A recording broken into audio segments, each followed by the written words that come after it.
Hello, everyone. Welcome to Fonecallz. I am Vincent D'Agatano, and here with me is co-host Aaron Frank. And today we are going to be discussing Nope. Nope. And before we get into it, let me just lay some groundwork here. Lay it. I enjoyed the film.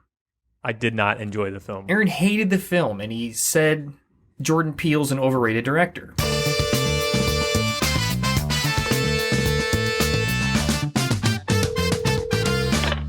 Hello?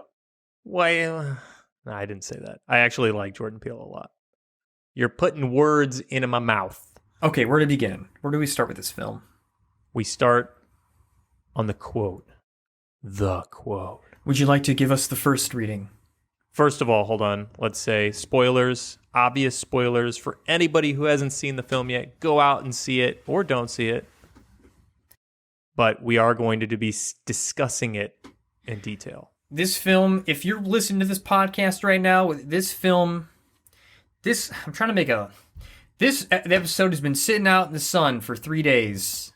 It's spoiled. I'm trying to do a spoiled joke. That wasn't good, but you get what I'm going for.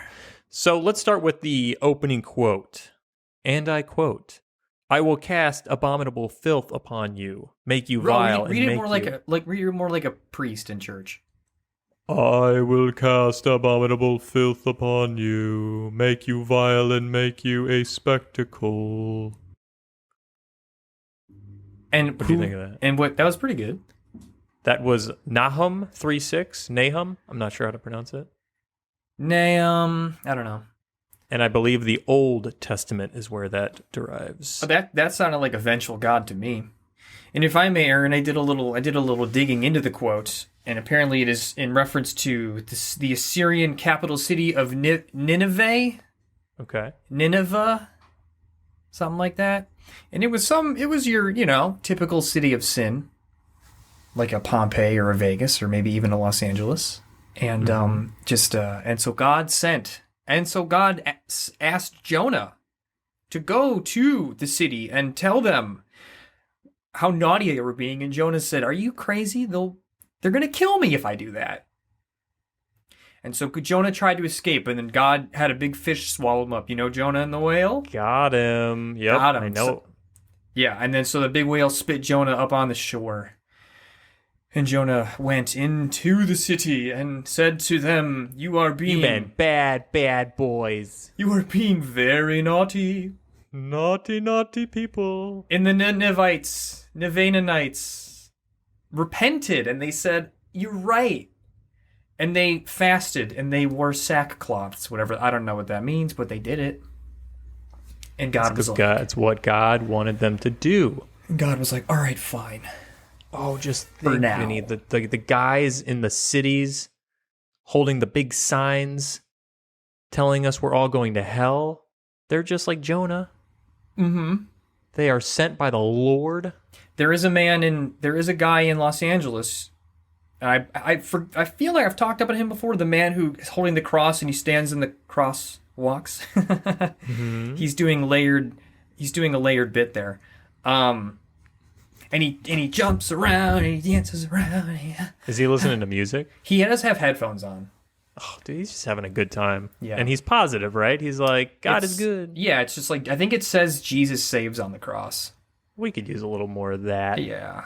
A little more of that variety of the... And less of the Westboro. Though they haven't been around for a while. You haven't heard it, but, Anyway. So we got this quote. How do you feel about movies opening on quotes? I like it. Okay. Kind of tease it up for you, like, oh, what is this? How does this relate? How often when a movie starts with a quote that maybe like halfway into the film you're like, "Oh man, that quote, does this have anything to do with that quote in the beginning?" Yeah, it just like lingers in my brain, like, oh, the quote. Well, key word from the quote, spectacle. Yes, spectacle at the end. That's kind of like the red line throughout this film. I think we could both agree that there's heavy themes of exploitation and spectacle throughout the film. Mm-hmm. like even being addicted to spectacle, one would say. Mm-hmm. Yeah. Yeah. And also heavy themes of, like animals growing up or not growing up, but using animals as entertainment, how we treat them. Uh-huh. Yeah. Yes. Hence the horses, and I guess you could say the alien. And don't forget the chimpanzee. Don't forget Gordy. The chimpanzee Gordy. Which that was my favorite part of the movie, was all the Gordy stuff. I mean, I liked a lot of stuff in the film, don't get me wrong. But I don't know, just that whole backstory, even though as I was reading about the movie too, it's like, oh yeah, there was that time that the killer whale attacked its trainer. And then there was the time that Siegfried and Roy, one of them got attacked by the tiger. Mm-hmm. I think there was that. Yeah, I think there was another story of a woman getting attacked by a chimp. But just this having to be on the set and the birthday stuff and this blood-covered chimp was I just thought it was cool. Yeah, no, I thought that was well. Let's start with what we enjoyed. So yeah, Gordy, I would agree with you. I thought that was a really interesting backstory to Jupe's character. Mm-hmm. A brutal scene, ugh. Yeah, really just the way the chimpanzee went back to the woman laying on the ground and just smashed her face. You just see it off screen, oh man. What about that shoe standing upright on its heel? Well, yeah. So now I guess we can get into Well, no. Let's if that goes in the bucket of things you're let's wait. Well, it goes to the bucket of things that I just did not understand about this film, which is a rather large bucket. But yeah, we'll get there. Yeah, that scene overall, though, you talked about on the previous podcast that Gordy was CGI. Oh yeah, which was kind of a funny meta mention. Do you remember when Jupe says they're talking, and I forget if OJ says it or Emerald, you can't use chimpanzees anymore, live chimpanzees, because of what happened, and then they are literally not for Nope. It just felt kind of a weird self reference. Oh yeah, for the film. Yeah, I guess that would be. And I don't know if that's a thing. Maybe that is totally a thing. You just can't use chimpanzees. I guess that would make sense, but yeah, I didn't look into that further. But you had mentioned it was CGI, and that was the first thing I was looking out for. And I thought it got better. There was certain parts of the scene that were better. Right when it's on screen, right at the start, I was oh man, yeah. But certain parts of it, when he moves towards the table and his kind of face is obscured by that green cloth, I was dang, this looks pretty good. Yeah, and back to my point that I made on the previous episode with Marty about I wouldn't have cared if I wouldn't have wanted them to use a real chimp, even again, it just the point of telling the story is it's fine. It wasn't Scorpion King bad, which is another reference in the film. Yes, indeed. Something I just learned today was that the they had a dude in motion capture for that scene, and I guess the way, maybe I'm kind of dumb in how they do this stuff, but they built this set to be life size. The furniture was made big so that the guy in the motion capture when they suit, in the chimp, it would it would match his size. Yes. Interesting. Yeah, that makes sense. That's cool. Cool little deed. Pretty neat. That's pretty neat. Michel Gondry directed that scene. They said, "Listen, we need someone who knows, right out of the Eternal Sunshine playbook. We need someone who knows how to work with big furniture. We need a big table. Who's our big table guy? What else? I was going to mention some. Oh, go ahead. You got. I was going to tell you, with the scene with normally I don't like pop culture references in movies. It's just something about it is I don't know. I just if you can avoid it. Mm-hmm. But when Jupe is explaining the SNL recreation of the scene, and that like I was when he was rattling the cast off, and I was like right before he said Chris Kattan played the like I knew he was gonna say it because he's just because of Mr. Peepers, you know, and like, and so I just thought that was so funny the way they were able to like tie that into real life, like it just made it seem more real and more like that this thing actually happened, like not in the film's world, but like could have happened in our world too, and I thought that was hilarious and loved it. Yeah, that was a good little callback. So other things that I thought the film did really well, all the technical stuff, the sound design, the cinematography, like the night shots. Their DP that we mentioned last episode, Hoyt van Hoytema, who was like worked on like Interstellar and other films, like Tenet, Dunkirk, frequent collaborator with Christopher Nolan. Like it looked really beautiful. I was a big fan of like the expansiveness that he captured of like that kind of gulch that they live in. The night shots again, seeing the alien like kind of coast through the clouds. Really, really eerie and well done, well captured overall. The sound design, I mean, dude, it was great. Again, like the scene in the house when the alien is emptying everything over it. Dude, I loved that scene. And I loved that when they had it from OJ's point of view, he's in the truck and you see the rain and you could just see like the kind of tint of blood like in it. It was like so cool. Yeah, it was very creepy. What else? Anything else that you like took away, like really enjoying? What else? I mean, there was no moment of the film where I was like bored or like this is dragging. You know, I was pretty engaged the whole way through. I mean, I love this scene when they're like, okay, so when I had started, or because like I had mentioned before, I saw it in at the premiere, and Jordan Peele was there, and he explains he explained it as a bad miracle, which is like, I guess, another way of saying a spectacle, which I, again, read that somewhere. It's not, I have no original thoughts. And he said how he just wanted, at the end of the day, he wanted it to be like a big blockbuster film. And so Mary and I were talking about it, and she had mentioned like, it really felt like that scene where they're setting up for the final battle, when it's like they're getting the car batteries, and they're like, and you just like don't know exactly what's going on, but they're like gearing up for like the final battle. Just made it really like that was a kind of a blockbuster film moment. It just like, all right, here we go. Like we're ramping up to the final fight. And I like that a lot. I like that. And I like that.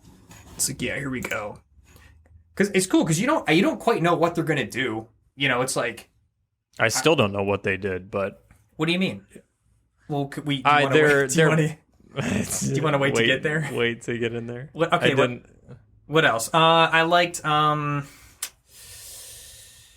mean, the inside of the alien. I don't know. The mystery around the UFO, and like I know the whole thing is like, oh man, when you show the monster, it like takes away. But I didn't mind seeing it. I love seeing it. I love seeing this big giant UFO, and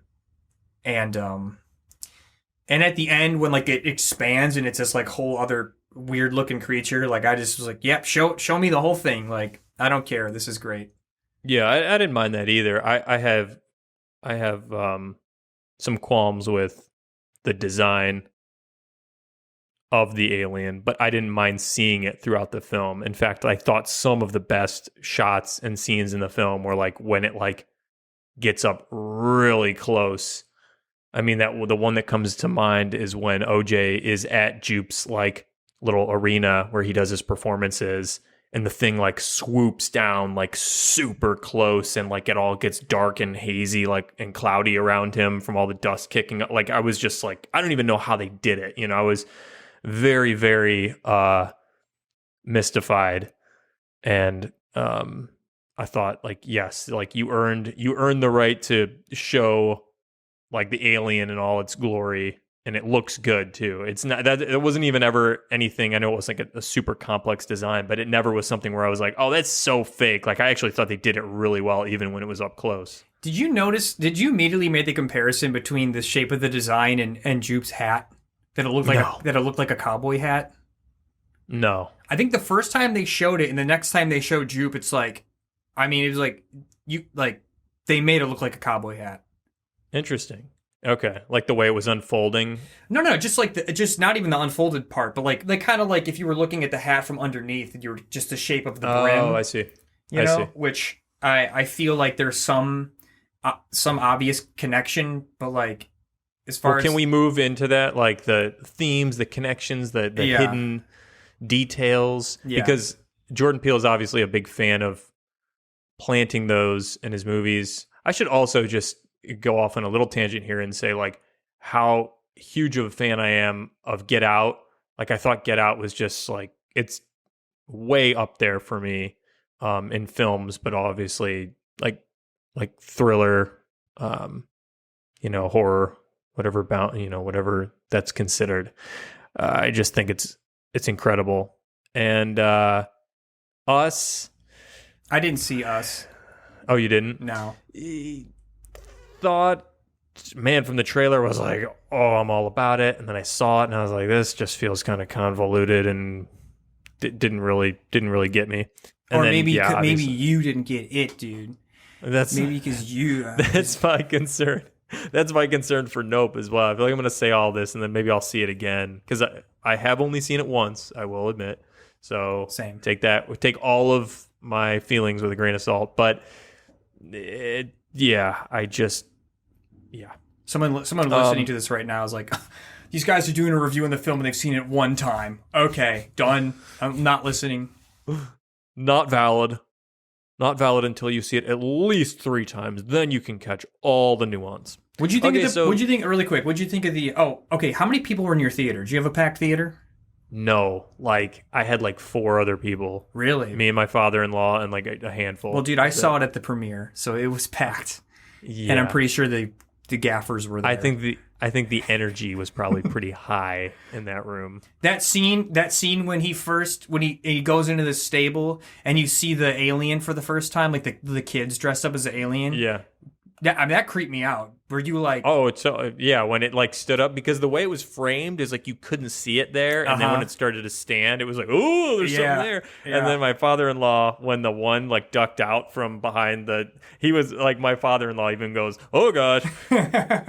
Like it got him. That's cool. So there was moments for sure. That was, I think, one of the better choreographed ones. Yeah. Okay, but back to the hidden details, the I want to know what you thought about the shoe standing in the Gordy scene. Like, did that register to you with anything? I mean, I'm looking at it like, why is it standing up? And that was it. Yep, that was about it for me too. Yeah, there must maybe there's I think something like that, like, you could pick it apart and there's some deeper meaning there, or like maybe it's just unsettling, and that's all that he wanted it to be, was unsettling. I was gonna say, and I guess I could go either way. I can appreciate the value in doing that and just being like, hey, not everything needs some deep explanation about why or where it's placed in a film. I understand that. But to put a lot of emphasis on it and know that you're going to have your audience like scrutinizing it, and from everything that I've read, I haven't come up with anything that people really have any idea on like why it was there or what it meant. I'm sure I'll read more and hear more about it when we put this out, and I just continue looking into it. But it felt like it was sprinkled with a lot of that stuff. I was like, this could mean this. I mean, so do you is that like, that's like frustrating to you as a viewer, and then it takes you like out of the film because you feel like you should be like connecting something else and you can't, and then you're like, because I'm thinking the whole time like, oh, the shoe, like, what is that? Like, how does that fit in? It was pointing up,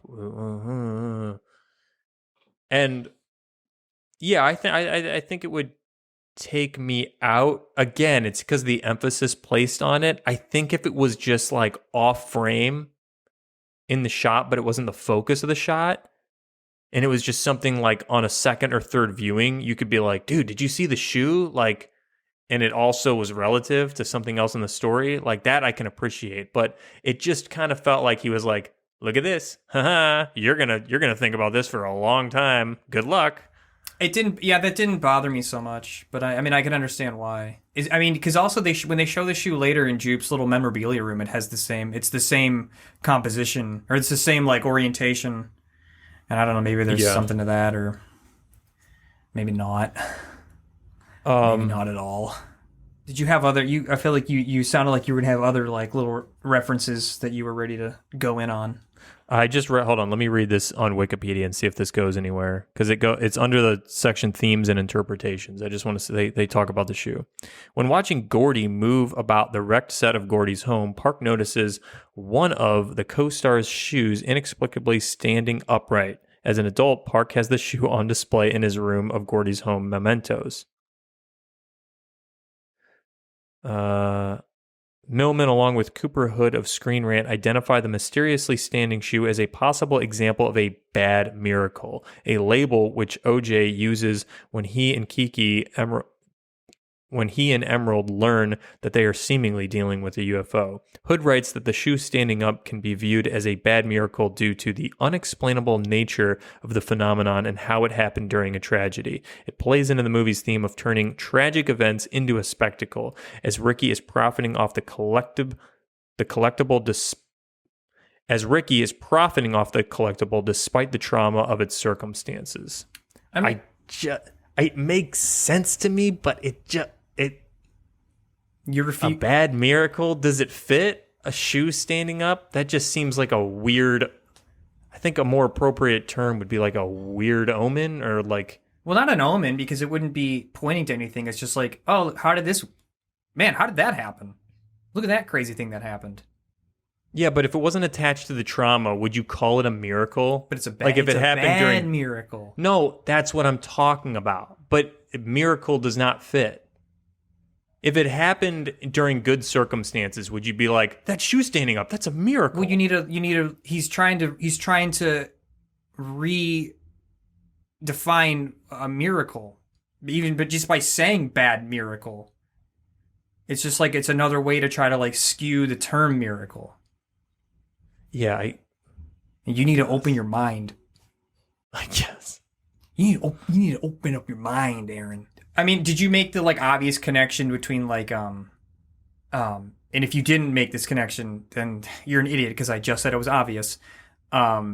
Jupe and the ape and Jupe and the UFO. It's like this ape turned into like a monster, and he like couldn't, and he was about to connect with it or like have this moment with it, or like that he faced down a monster like he had done it once before, and now here he is with this like monster in the sky, and he's again like faced with this similar circumstances to his childhood where he's like about to fist bump the UFO, or he feels like this connection to it in the same way he did to Gordy.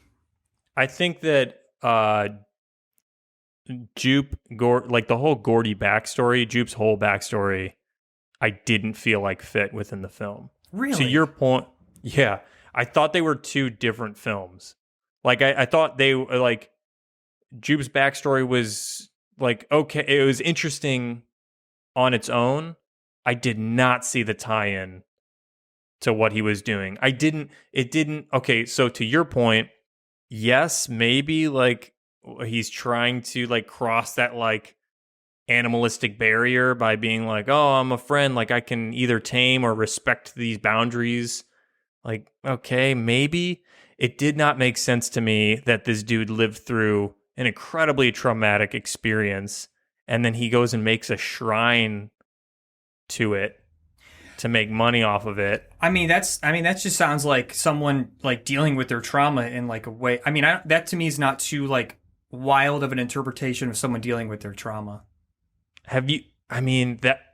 Really? Because it feels like the exact opposite thing that you would do. Like I'm trying to imagine anybody who would do that. That's like somebody surviving like 9/11 and being like, you know what? I'm gonna go, build the Twin Towers in my home. And do you remember that? I don't know. Do you remember that friend of ours who got in an accident and would tell the story? And I feel like we had the friend of ours that lost a leg, and he played us the voicemail of him, or like the voice recording of him like talking to the police or like the dispatch. Yeah, I remember and he was that. he's like, isn't that funny?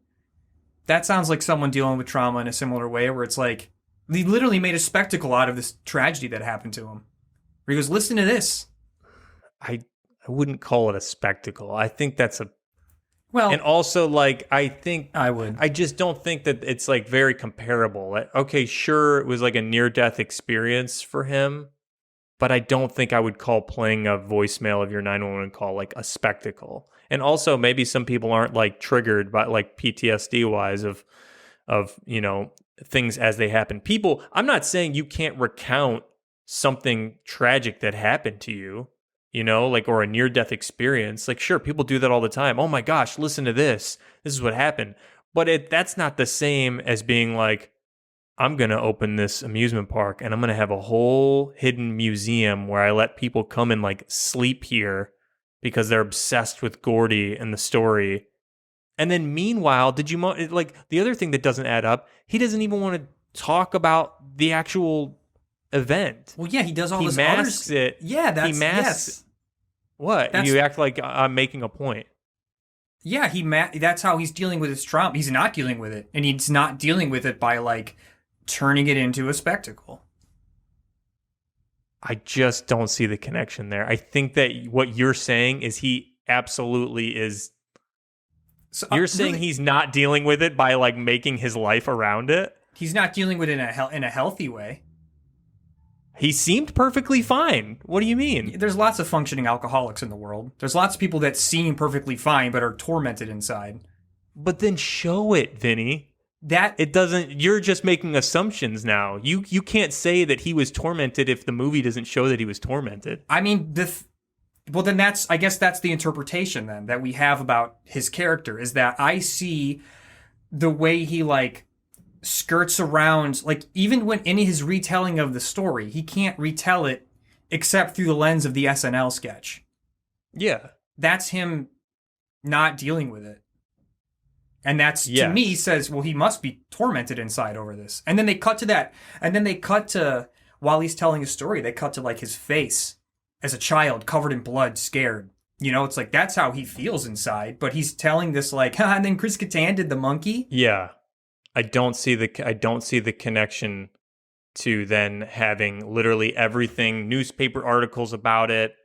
Oh, I can't tell the story, but here, look at every piece available about it in this room next to my office. Well, so, I mean, but then, so tying into because I feel like we're almost talking about two different things here, where it's like, we're taking this story and you and I are discussing whether or not how this character is dealing with this trauma, but okay, how does this connect to this alien shit? Yes, another great point. And so, while I will agree with you that they did feel like almost like two completely separate stories, while the thread might be tenuous, I think it is enough to justify it, and that he's taking this awful thing that happened to him and he's making money off it. He says like, oh yeah, this couple paid me $50,000 to stay here one night, and he's like taking bad shit, not dealing with it in a healthy way, and instead capitalizing off of it and exploiting it. And then he does the same thing with the UFO, where it's like, here's this big scary thing that is eating horses and like killing, and he's like profiting off of it, like something. I guess, okay, now I'm kind of backpedaling a little bit, like wherein it's not his connection to the UFO may not be the same as the connection to Gordy. It still is like profiting off of tragedy. I get what you're saying. In the future, in the past, he was just a kid. He couldn't help it. He was just acting. This terrible thing happened to him. Then in the future, you're saying as a way to deal with the trauma of what happened when he was a kid, he is going to turn that into a money-making enterprise, and then furthermore do it with this unexplained UFO event where he sacrifices horses. Yeah. I said it was a tenuous thread, but it's there. And then we get no closure with it. He just gets eaten up with everybody. It just felt Because he like didn't go to therapy. And that's the lesson. Is that the lesson? That's the lesson. The lesson is don't try to make money off tragedy. I get what you're saying. I still. And I agree that they almost feel like two separate things, but I do think they tie in nicely. I mean, as separate as they feel, like, I don't think like Jupe's world and like OJ and Emerald and the ranch, like, I don't think they existed in like two separate universes. Like, it all felt. No, I think that his ranch and I think that Jupe as a person and like he puts on this show and stuff, like I think that works. I believe that. It was just his whole backstory. I just felt like, where is the concrete attachment? Or where is the connection? Like I felt like it was something that kind of felt shoehorned in. You could argue also, and this I think furthers my point. You could argue that the film would probably have had the same effect if you cut out his backstory entirely, had maybe some scenes of him like abusing the horses or something, or just like if you really wanted to drill home like this, like profiting, like exploiting animals or exploiting others for, personal gain, you could have lost that whole backstory and showed it like in a 2-minute little thing or something added in, if that was even needed, because you get that already from, Haywood, the Haywood company, like bringing the horse to the set and people, how they were treating it. And yeah, but that was, he's got the horse in the cage. Jupe's got the horse in the cage. And I disagree. I don't think you could have substituted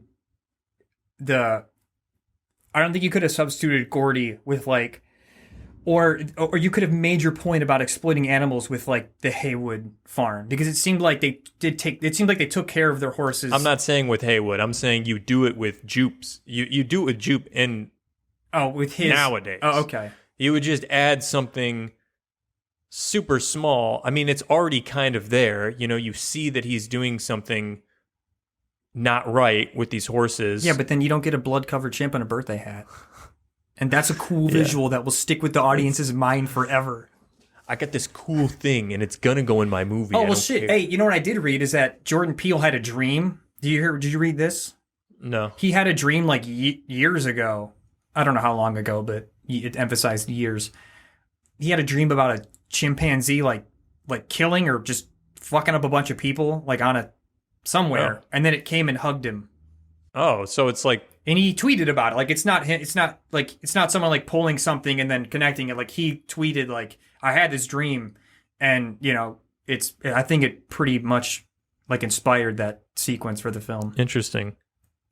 Well, I'm glad you liked it. It maybe on a second viewing it'll like connect further with me, and I'll definitely look out for all more details. But I remember in also the way it was presented, where I thought it was a little sloppy in that, like, oh, they're going to show 30 seconds of it up front and then not mention it again.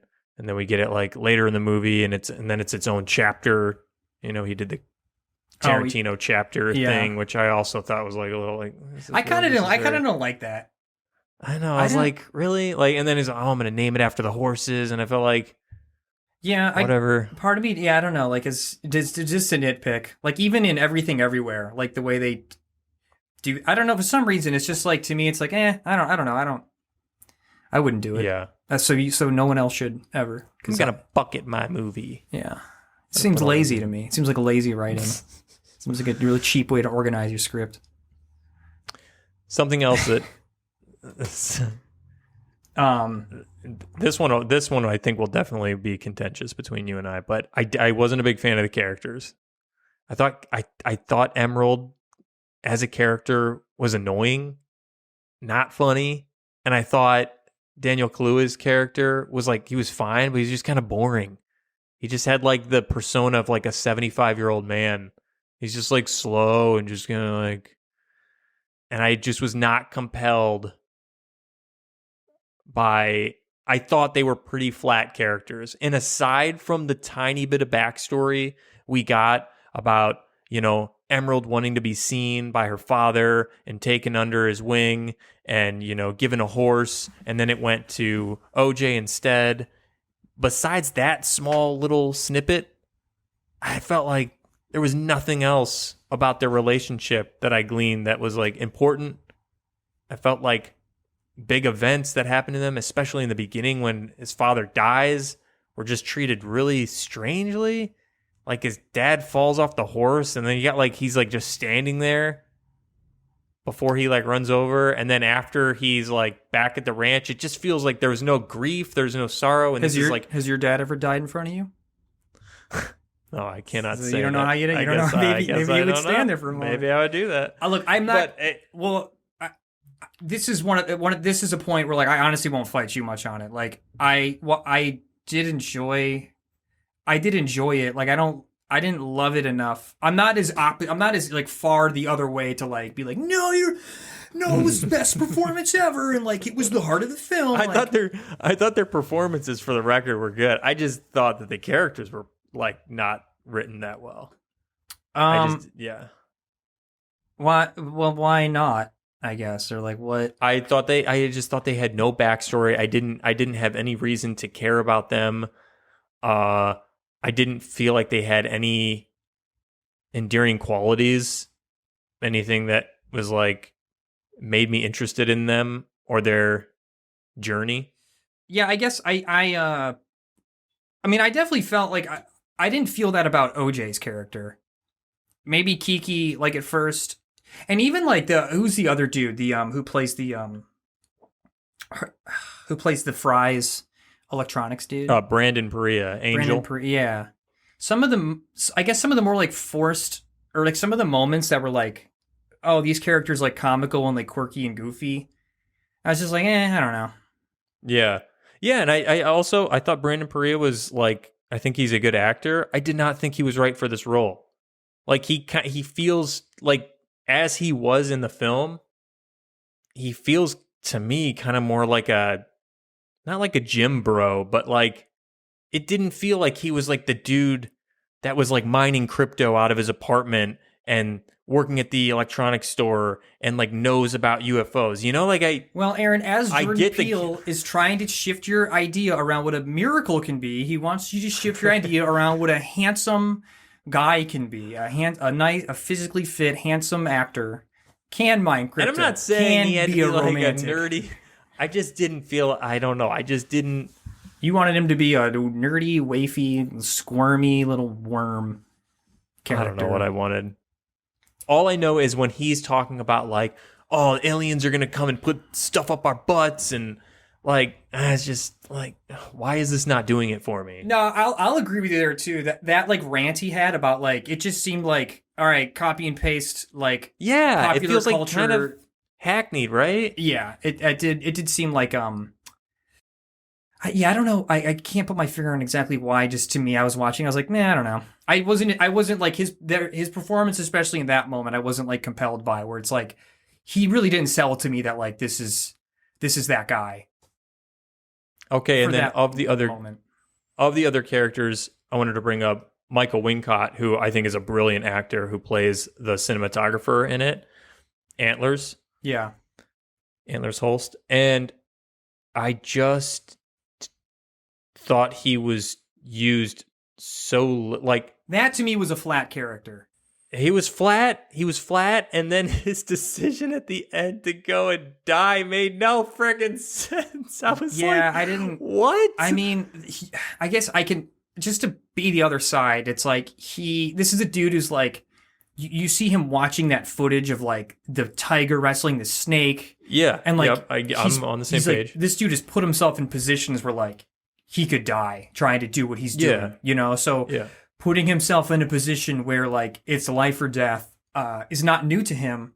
And I think maybe, and I'm like kind of realizing this now, is that I think he knew after this, his life was to go back to making commercials. I think he knew that like he was at the end of his line, or like this was the most amazing thing he would ever do, and nothing would ever live up to this moment. So he was willing to give his life for it. And you could be totally right. I just wish that stuff was in the film. I wish we had a moment with him where that really resonated, and I understood that, because I did not take that away. I took away like, oh, I just got an amazing shot of a UFO going by, and he says something like, that's not the impossible shot. The impossible shot is, Yeah. you gotta kill yourself. I don't know. Like, if he would have, if for some reason their plan would have fallen apart and he would have had to scramble out of the tent with the camera, like to get a different vantage, but like if something went wrong and he just so happened to be like in death's grip, like, oh my gosh, I'm gonna die, and then he looks over and he sees the camera next to him and he's like, I'm going to do it, and then he starts filming knowing like this is it, but I'm going to get it on tape at least. That would resonate with me more. But he like leaves comfort and safety like after he gets this amazing shot that nobody on Earth has gotten of flying UFO that clear, that good. Yeah, and he's like, and not he's good like, enough. I'm going to do not good enough. I'm like, what? So, yeah. Yeah, the only justification is that like he was like, this is it. Like, nothing will fulfill me after this. So I would want to kill myself anyway. You might totally be right. But character motivations throughout the film like that just drove me crazy. In fact, I would argue that OJ and Emerald's main motivation throughout the whole film, which I think the plot is as simple as two people want to catch a UFO on video. Like, that's really what it is when you boil it all down. Was just, it didn't feel like significant. I don't know. Wait, what didn't feel significant? Like their desire, like their whole film. That's all they want to do is like, oh, we're gonna get the money shot of this UFO. And I just kept thinking like, why? I don't know. Well, because we're gonna save the horse ranch because.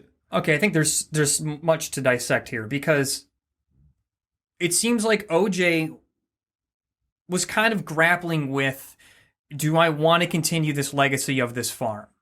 Which totally. Is because which is an important legacy because he ties it back to like the first like photographs put together to create like the film and like the horse and the unnamed jockey and that they have a connection to it. Like all that stuff was cool. I thought it wasn't unnamed. I thought it was like their great grandfather. Oh well, I guess in popular culture the man is unnamed. Oh. Sorry. Oh, I gotcha. Yeah. But so I feel like he was, and correct me if I'm wrong, but he was kind of grappling with like, do I want to continue this legacy? And I think but because he decides he's going to sell the ranch. Well, he's going to sell the horses, right? Yeah, but then he was discussing about selling the ranch too. Yeah. Oh, but then he goes into Jupe's office and he talks about getting some of the horses back. Yeah. So he's struggling with like even keeping up with the legacy. He like cares about the animals. That's the thing. It's like he has a deep connection with the animals. Right. And then Emerald, his sister, doesn't care about it at all. Like she even says the horse ranch is her side hustle. Mm-hmm. And so she could care less. So I think she's motivated by like a big score, like, hey, let's get some money so we can really do what we want to do.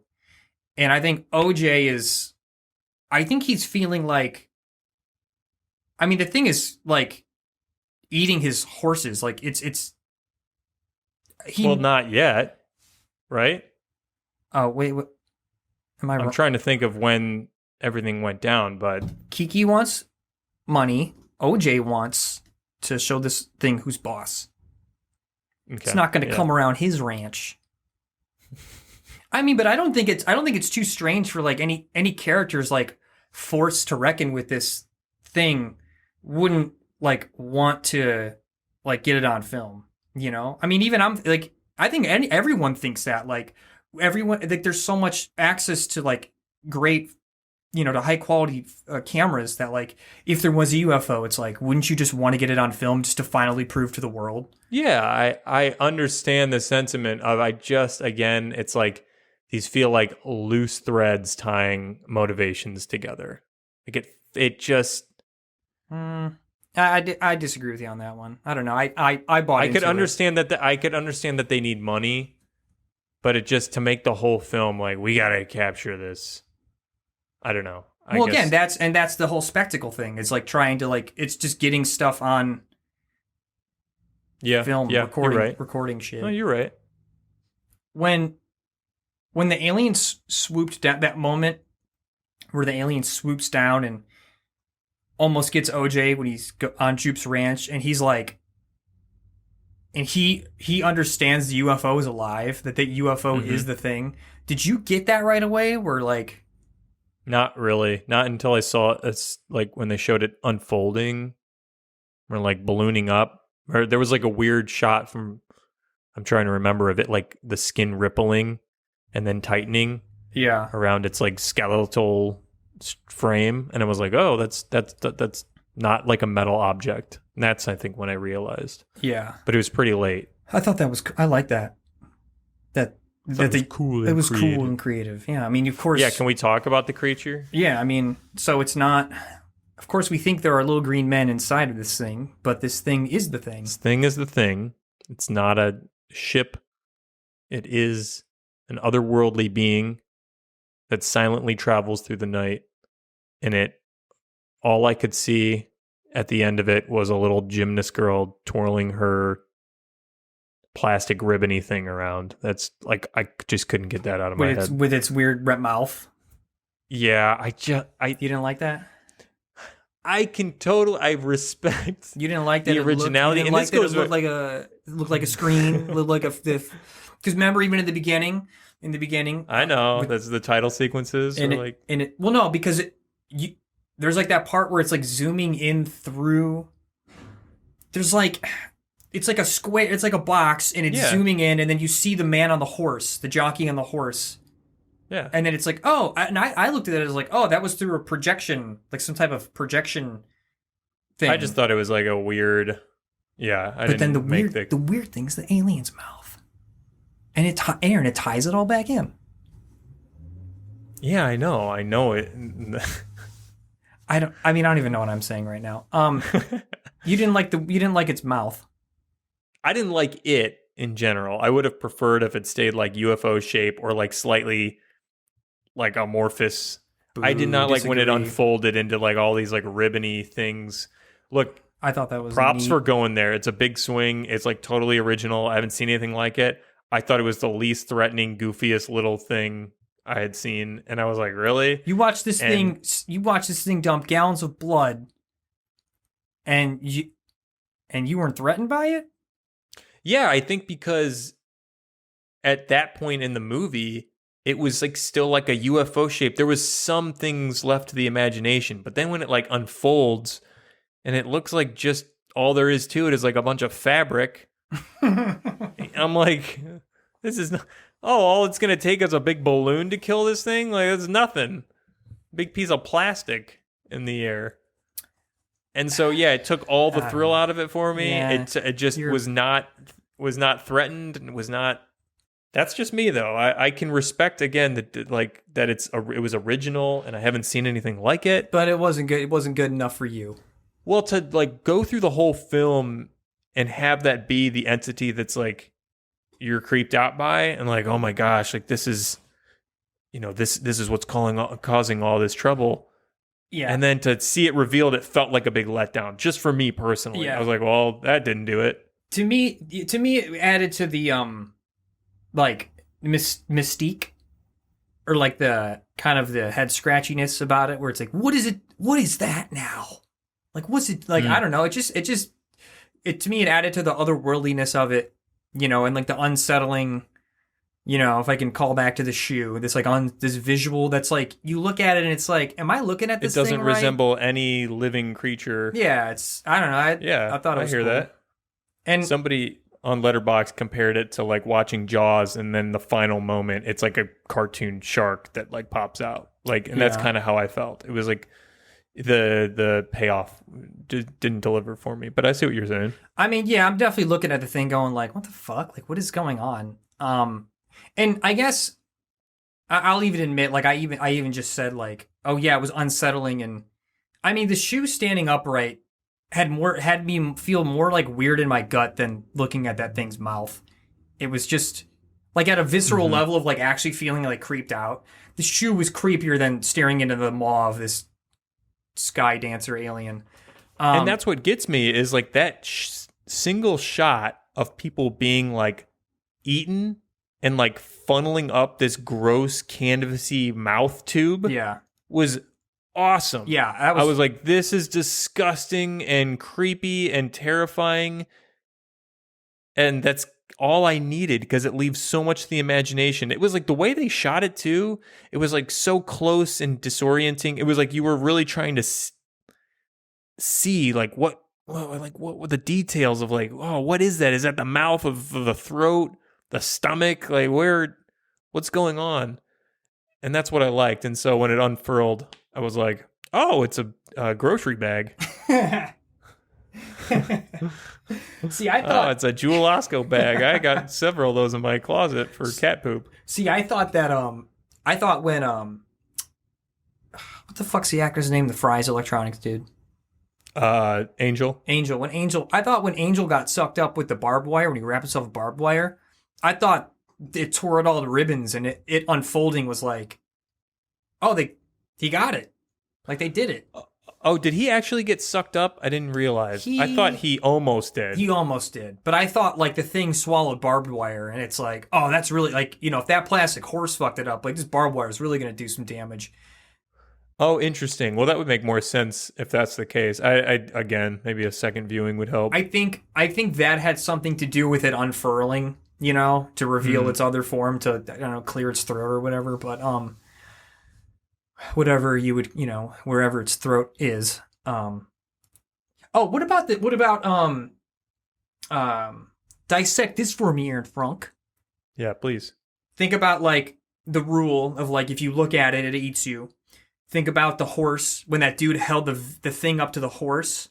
Yeah. And then there's that moment OJ remembers, like right before it's about to swallow him, he remembers that moment of the man holding that ball in front of the horse's eye, and somehow he's like, don't look at it in the eye.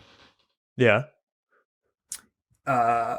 Which to me, there's no reason that should have informed him to do that, except by like divine intervention, which I actually bought. Which is like, it's those moments where like you just get this feeling of like, this is what you're supposed to do. And sometimes those feelings come from like, can't explain where they come from. As far as I'm concerned with that actually didn't bother me. Like if they show in the film a little flashback to show like, oh, this is what he's thinking of in that moment, whatever, even though connecting those dots might not seem the most realistic if he's like about to face death, whatever, at least they showed it so I know what he's thinking of. If they didn't show it, I would have felt like, how in the heck did he come to that conclusion right there? Because you're right, there's really nothing to signify like why he would think of that. Yeah, I don't know. That didn't bother me. I was a little unconvinced at how he even knew what the eye was. I didn't know what the eye was. Even after seeing the whole film, I didn't know what the eye was. That green thing that's like the flappy plastic strands. I mean, I think when it was saucer shaped, the eye was literally just the big opening. I thought that was the mouth, though. Doesn't it suck it up through there? Eye is alien. Eye, mouth, same shit. Like it's. I think they knew it. I think they saw that as the eye, but we knew it was. Whatever. I mean, it's. Don't look at his butthole. Don't look at its sphincter. So like, could have been his butt. It was also the butthole because that's where it shat all the stuff out. So. I guess so. This is a highly evolved creature that uses efficiency. I am genuinely curious how our different experiences watching that in the theater painted the film. I'm not saying you would have liked it any less if you saw it like where I was, but there is something to be said about seeing it in a packed theater on like opening night at the premiere. Like that would be the best place to see the film, Yeah. No, I mean, I can't disagree with that notion that like where and when and the circumstances surrounding you watching a movie like would absolutely could absolutely change my perception of it. That's how we tricked everybody to like It's All Good. That the premiere in Chicago was so much fun and everybody's like, oh, it's so good. And then, the marketing, it wasn't. Yeah, and the whole stunt building up to the film would hopefully mask over the very rough edges of the movie. Just kidding. Aaron is we may criticize, but we're not saying we're the golden gods of cinema. No, I could not have. I could not have held a flame to this film right now. I think that I really do think that Jordan Peele is. I think he's got a masterpiece inside of him. Personally, I don't think this was it. But I still, with every fiber of my being, like celebrate like this being an original movie. Like no matter the fact that it really wasn't for me, I'll still probably see it again to catch the things that I didn't catch the first time, and also just enjoy the parts that I really did enjoy, and see if I have any change of heart. But I just came out of the theater feeling like the first thing I said to my father-in-law was like, well, that was different, and like the same thing I felt with Everything Everywhere All at Once, is just like overjoyed that I could come out feeling like that. Here's a $65 million sci-fi creature feature, with like a almost entirely diverse cast. Like that's awesome. We are clearly there's so much right about it. So that I appreciated. I would like to see it again. Actually, I probably won't. I would have seen it again. I'm being serious. Like, cut it there. I would. I would have seen it again only to help inform our conversation a little more. But if I'm being honest, like, am I gonna go? I don't. If I might, it's not a priority to me. It's interesting, man. But I did enjoy the film. Like, I genuinely was like, that was cool. There was a bunch of shit in there I'd never seen before. And I was engaged pretty much most of the way through. There's a few moments that were like supposed to be comedic relief that just, I was like, I see what this wants to be, and it's not doing it for me. But it was suspenseful. It was like creepy. Sound was fucking awesome.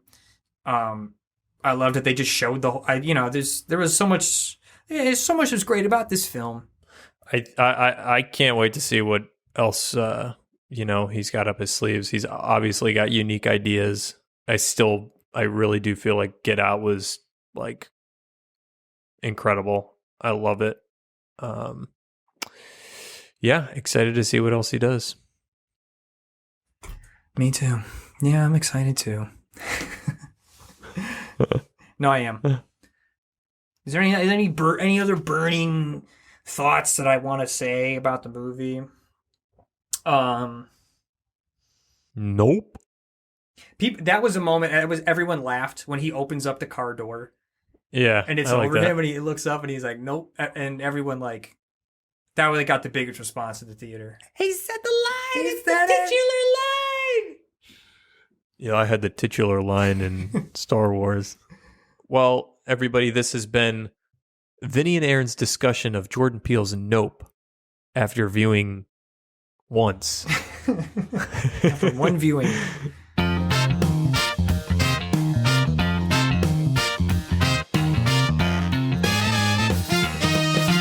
It's Fonecallz.